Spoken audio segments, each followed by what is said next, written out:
ممكن تبقى هتستلم مثلا كليه، كبده، حته قلب، الدنيا ماشيه. لو انت فاكر ان العالم اللي انت بتعيش فيه ده عندك المعلومات الكفايه عنه، فاحب اطمنك ان كل اللي انت تعرفه لا يتعدى ال 5% من اللي بيدور في العالم. فانت النهارده هتسمع عن اخطر وابشع مواقع البحث على وجه الكره الارضيه كلها، الدارك ويب. اللي ما يعرفش ايه هو الدارك ويب، فالدارك ويب هو جزء من الانترنت، ولكن هو جزء مشفر، انت ما تقدرش تدخله عادي كده زي اي حد. في طريقتين بس للدخول للمكان ده. اول طريقه ان انت تعمل بحث على حاجه اسمها تور، ولكن تور ده علشان تدخل من عليه لازم تغير VPN وتغير مواويل كتيره كده انت ما عندكش علم بيها. يمكن اللي يكون عنده علم بالحاجات دي الناس الهاكرز والحاجات اللي هي من النوع ده. لكن الطريقه الثانيه هي ان يجيلك دعوه من داخل المكان، لان في حاجات هتسمع عنها بعدين في القصه اللي انا بحكيها لك، هتعرف يعني ايه دعوه وليه بيجي لي دعوه. النهارده هكلمك عن الدارك ويب والديب ويب والفرق ما بين ده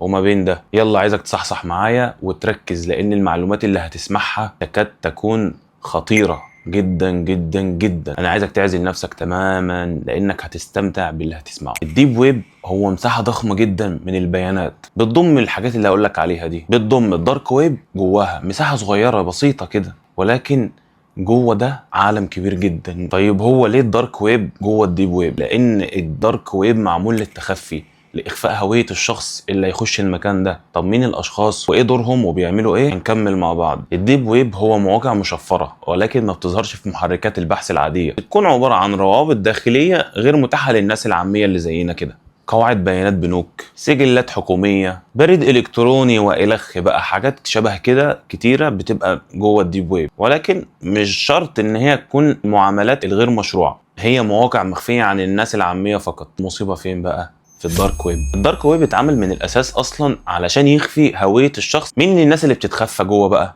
نشطاء سياسيين، صحفيين لكن من طراز خاص، وبرضه المجرمين وتجار السوق السوداء، اكتر ناس جوه بغرض التخفي والاتجار. لكن مش اي اتجار عادي كده، دي حاجات من الصعب ان انت تتخيلها. مش عادي كده ان انت تخش دارك ويب وتبيع اي حاجه او تتاجر في اي حاجه. الحاجات اللي جوه دي ممنوع ان هي تتعرض على مواقع تانية. تخيل نفسك ان انت داخل تشتري او تعرض المنتج بتاعك على امازون او على نون، بس في شروط. ايه الشروط دي؟ ان الحاجات اللي انت هتعرضها ما ينفعش تتعرض على المواقع العاديه اللي احنا نعرفها. ايه بقى الحاجات اللي هتعرضها دي؟ رقم واحد، دارك نت، السوق السوداء، سرقه حسابات بنكيه ماشي، تزوير هويه، يعني لو انت دكتور ممكن نخليك مهندس مش مشكله. ده كمان بيبيعوا معدات التزوير ذات نفسها، انت متخيل؟ لكن العادي هناك بقى المخدرات والسلاح، يعني ممكن تشتري طبنجه استعمال طبيب قتل بيها شخص واحد بس، دي حاجه فله، يعني استعمال مره واحده. مواد كيميائيه خطيره. انت عارف ايه اللذيذ في القصه؟ ان البياع عليه تقييمات، تقييم نجوم، علشان يكون في مصداقيه في البيع والشراء، مش اي حد يدخل كده. وكمان في نظام سكرو عشان تضمن حساباتك. الفلوس بتتعلق في المعامله لحد ما تستلم الاوردر. ممكن تبقى هتستلم مثلا كليه، كبده، حته قلب، الدنيا ماشيه، فما ينفعش الفلوس توصل للتاجر غير لما يتاكد ان الاوردر وصل لك. رقم 2 بقى، متاجر البيانات، مواقع لبيع البيانات حتى لو متامنه ب 100 اف يفكوها كده زي صباح الخير ولا اي حاجه. ارقام بطاقات ائتمان بقى اصحابها عايشين ميتين، ماهيش فارقه اساسا. يبيعوا بيانات سريه لاشخاص، لو حد عايز يتجسس عليهم، حد عايز يعرف عنهم تفاصيل سريه، عادي يوفرها له. معلومات تعريفيه بقى بيستعملوها في ابتزاز وفي التهديد وفي المساومه. بي 11 اللي هي بيبقى فيها حاجات تخص الشخص، هيساوموك بفلوس من الاخر يعني.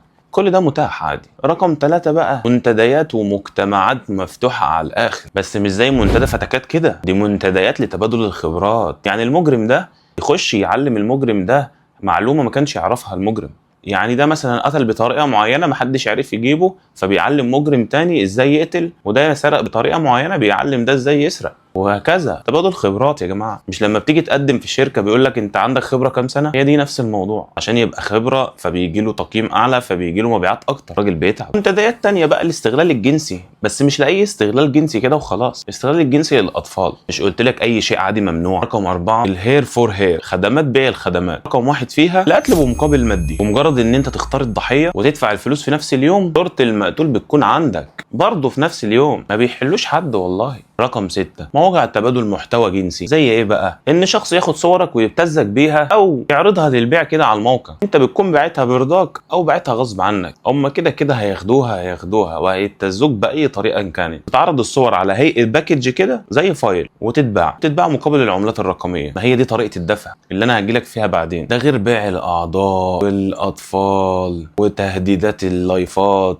يعني يقدر يفتح لايف كده عادي، واللي يدفع اكتر عايز تقتل الولد ده، عايز تقطع ودنه، عايز تشيل عينه، اللي يرمي فلوس اكتر ننفذ له الحكم بتاعه، زي لايف التيك توك كده. بس طبعا على افجر من كده بكتير، لحد اما الولد يموت خالص. اكبر واكتر حاجه منتشره جوه التجاره الجنسيه بالاطفال وتعذيب الاطفال في اللايفات. طب انت ما سالتش نفسك بعد كل ده، هو انا ازاي هبعت له فلوس وازاي هستقبل الاوردر بتاعي؟ بس سهله، ما تشيلش هم القصه دي. التاجر بيغلف الاوردر لاكتر من باكج كده وبيقفله كويس جدا وبيبعته لافخم شركات شحن في العالم كله، DHL والشركات الضخمه، مش اي شركه يعني. بما ان الشركات دي ما بتراجعش ورا الاوردرات، بما ان الاوردرات ملفوفه، الاوردرات بتتسلم عادي جدا مفيش مشاكل. طب ازاي العميل بيستلم الاوردر من غير ما يتضر او حتى يعرفوا موقعه؟ يكون العميل حاطط عنوان لمكان معين بعيد عن البيت بتاعه، يجي المندوب يسيب الاوردر في المكان ده ويمشي، ينزل العميل يروح ياخد الاوردر بتاعه اللي عارف الميعاد والمكان اللي هيستلم فيه،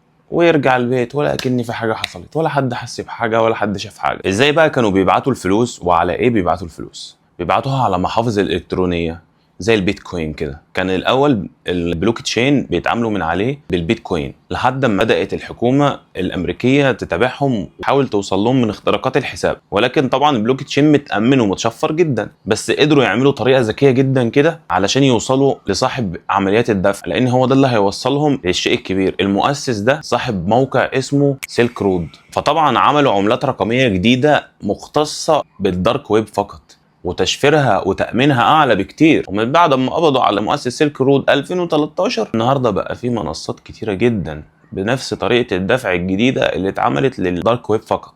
لو عجبتك القصة وحابب تعرف مين مؤسس سيلك رود وعمل ايه والقصة بدأت ازاي، سيب لي في الكومنتات كمل.